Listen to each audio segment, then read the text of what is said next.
Nagsimula na nga ang ikalawang araw ng training session ng Gilas Pilipinas para sa Asian Games sa PhilSport Arena sa Pasig.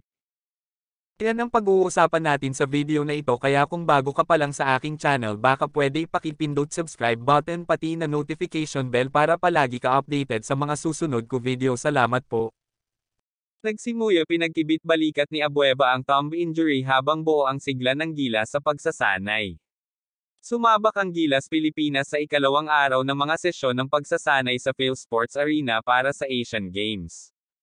Na-dislocate ni Calvin Abueva ang kanyang kanang hinlalaki sa panahon ng scrimmage, ibinalik ito at tinapos ang ikalawang araw ng training session ng Gilas Pilipinas para sa Asian Games.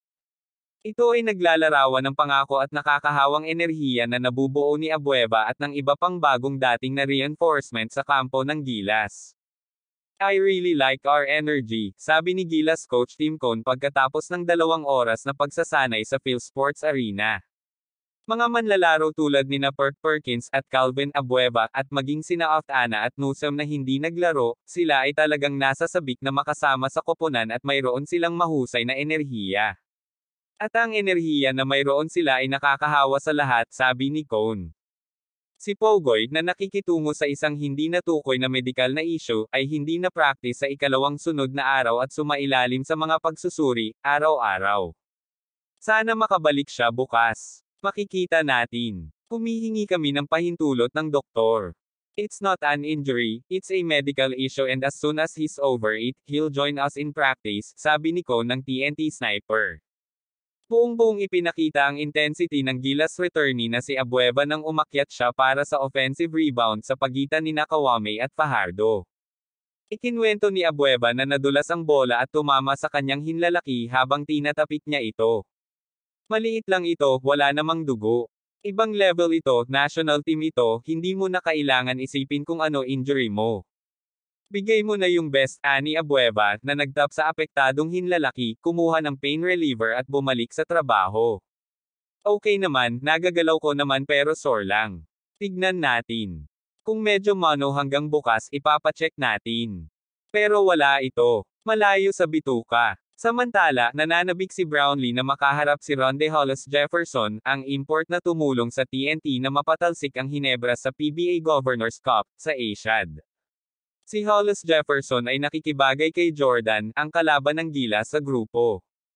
Ito ay magiging masaya. Siya ay isang hindi kapani-paniwalang manlalaro, hindi ko alam kung bakit wala siya sa NBA.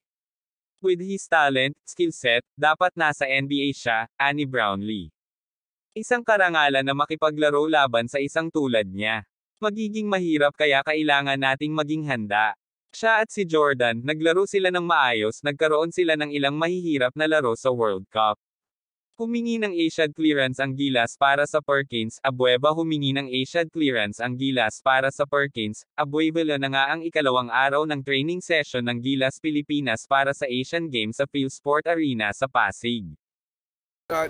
Perk and Perkins and Calvin Abueva, who are not 100% sure. They're 100% sure to be on the team if they're allowed to be on the team. They weren't on the original list of 60 that was submitted. So because of Jamie's injury and Brandon's injury, we're trying to get a special. I don't know if it's special or what, but we're asking for a ruling that we can replace them with Calvin and Perk. So we're not going to know that until maybe Friday or Saturday or something like that. So they're willing to continue to practice with us with the opportunity. But if they do come through, they will be. If not, we're going to have to look for replacements, which we have not done at this point. Huwag mo kalimutan mag-like and subscribe sa aking channel. Maraming salamat po.